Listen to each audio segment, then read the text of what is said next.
Welcome to morning మన్నా. నేటి వాక్య దర్శనం కొరకు యెషయా గ్రంథం 53వ అధ్యాయం 5వ వచనం. మన అతిక్రమ క్రియలను బట్టి అతడు గాయపరచబడెను, మన దోషములను బట్టి నలగొట్టబడెను, మన సమాధానార్థమైన శిక్ష అతని మీద పడెను, అతడు పొందిన దెబ్బల చేత మనకు స్వస్థత కలుగుతున్నది. మరొకసారి యేసుక్రీస్తు యొక్క శిలువ త్యాగమును గురించి ప్రవక్త అయిన యెషయా రాసిన 4 మాటలు ఈ ఉదయకాల సమయంలో మనం ధ్యానం చేయాలి. Number 1, pierced. ఆయన పొడవబడెను అన్న మాట మనకు కనిపిస్తూ ఉంది. మన అతిక్రమ క్రియలను బట్టి అతడు గాయపరచబడెను, మన పాపం వలన ఆయన గాయపడ్డాడు, ఆయన పొడవబడ్డాడు అన్న విషయాన్ని మనం జాగ్రత్తగా ఆలోచన చేయాలి. మనం చేసిన అతిక్రమములు, మనం చేసిన పాపములు ఆయన తలలోను, ఆయన కాళ్ళల్లోను, చేతుల్లోను ప్రకటెములతో సహా ఆయనను ఈ గాయముల చేత పొడవబడతా వచ్చాడు. ఈ విషయాలు మనం జాగ్రత్తగా ఆలోచన చేయాలి.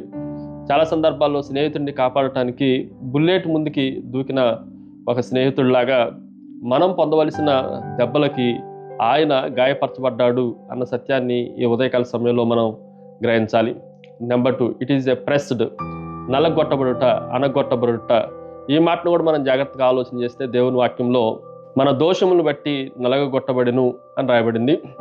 ఆయన మనం చేసిన అపరాధములన్నిటినీ, దోషములన్నిటినీ, ఆ అపరాధ దోష భారము ఆయనను అణిచివేసేంతగా, నలగొట్టేంతగా, ప్రచ్చేసేంతగా భారమైనది అన్న విషయాన్ని మనం జాగ్రత్తగా ఆలోచన చేయాలి. మనం పాపం చేసినా ఆయన పొడవబడుతున్నాడు, మనం దోషం చేసినా ఆయన నలగొట్టబడుతున్నాడు అన్న సత్యాన్ని మనం ఎరిగిన వారమై ప్రభు కొరకు నమ్మకంగా జీవించాలి. 3వ విషయాన్ని మీకు జ్ఞాపకం చేస్తాను. It is a punished. శిక్షింపబడిన, మన సమాధానార్థమైన శిక్ష ఆయన మీద పడెను అన్న మాట దేవుని వాక్యంలో రాయబడింది. మనము సమాధానం పరచబడటానికి దేవునితో మన మీద పడవలసిన శిక్ష ఆయన మీద పడ్డది, ఆయనను దేవుడు పనిష్ చేశాడు అన్న విషయాన్ని మనం జాగ్రత్తగా ఆలోచన చేయాలి.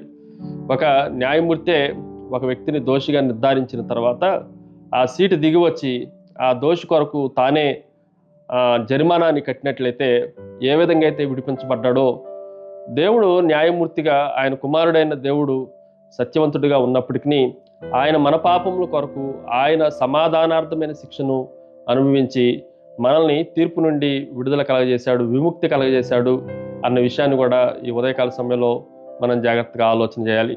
Finally there is a pain. నొప్పి. ఈ మాటను కూడా మనం జాగ్రత్తగా ఆలోచన చేస్తే అనేక రకాలైన పాపాలు, దోషాలు, అపరాధములు అన్నీ చేసిన తర్వాత ఆయన పొందిన గాయముల చేత అతడు నొప్పి పొందటం వలన మనకి స్వస్థత కలిగింది, మన గాయాలకు కూడా స్వస్థత కలిగింది అన్న విషయాన్ని మనం జాగ్రత్తగా ఆలోచన చేయాలి.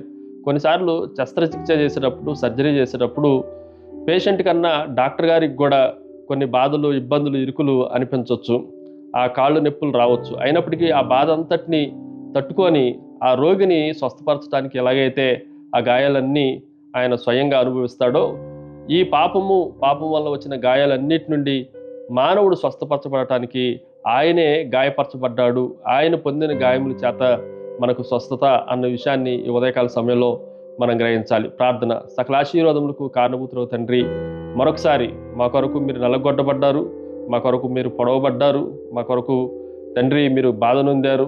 మమ్మల్ని అందరినీ ఈ పాపపు కట్టుల నుండి, భయంకరమైన దెబ్బల నుండి, భయంకరమైన అనారోగ్య పరిస్థితుల నుండి స్వస్థతను సమకూర్చినందుకై మిమ్మల్ని స్తుతిస్తూ ఆరాధిస్తూ యేసు నామమున అడిగి వేడుకుంటున్నాం తండ్రి.